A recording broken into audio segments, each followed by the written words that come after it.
কাঁঠালের পিঠা খাওয়ার জন্য কাঁঠালের রস সংরক্ষণ করে সারা বছর এখন কাঁঠালের পিঠা খাওয়া যায়। আসসালামু আলাইকুম, কেমন আছেন সবাই? আশা করি খুব ভালো আছেন। আমি আল্লাহর রহমতে খুব ভালো আছি।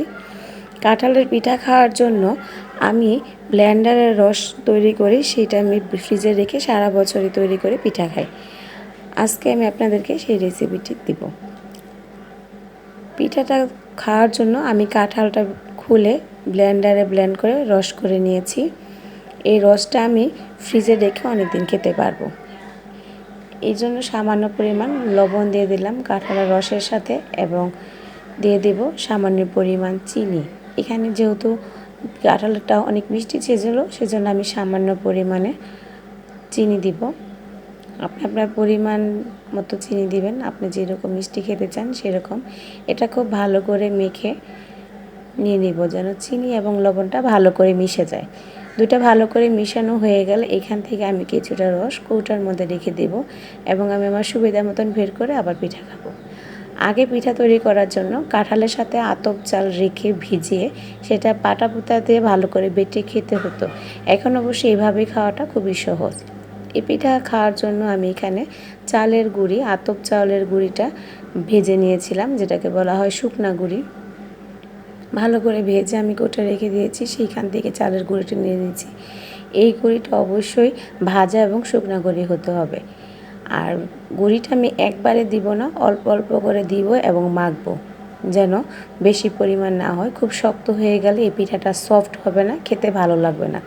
অল্প অল্প পরিমাণ দিলে এটা ভালো করে মাখলে বোঝা যাবে যে কী পরিমাণে চালের গুঁড়ি এখানে লাগবে। সেই জন্য আমি অল্প অল্প করে দিব এবং মাখবো। মাখতে মাখতে অনেকটা রুটির যে কাই করি আমরা সেরকম থাকবে, সফট আকারে আর কি। তখনই আমরা বুঝে নেব যে আমার এই কাইটা হয়ে গেছে।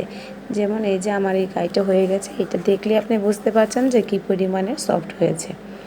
এখন আমি পিঠা তৈরি করার জন্য কলা পাতা নিয়ে আসবো। কলা পাতার এপিঠ এবং ওপিঠ ভালো করে আমি এটা মুছে নেব। এটা কিছুক্ষণ এভাবে রেখে দিব, এবং ততক্ষণে আমি কলা পাতাটা মুছে নেব। কলা পাতাটা দুপাশটা ভালো করে মুছে নিয়ে আমি এটা একটা রুটির পিঁড়ি যেটা থাকে সেটার উপরে কলা পাতাটা রেখে আমি ওই কাইটাকে সমানভাবে বসিয়ে দিব পিঠার আকারে। আমি আমার সুবিধা মতন গোল আকার করে রেখে দেব। 4-5টা চেপে চেপে সমান করে গোল বৃত্তর মতন করে দিব। হাত দিয়ে এটাকে আমি আস্তে আস্তে চেপে নিব। 4-5টা সমান হয়ে গেলে আমি আরেকটা কলা পাতা দিয়ে তার উপরে দিয়ে দিব। কলা পাতাটা এমনভাবে দিয়ে দিব যেন চারপাশ থেকেই যেন কাঁঠাল পিঠাটা ঠিক ঢাকা থাকে, কোনোভাবে যেন ফাঁকা না থাকে। এখন আমি যে পাত্রের মধ্যে পিঠা বানাবো সেটার মধ্যে রেখে দিলাম।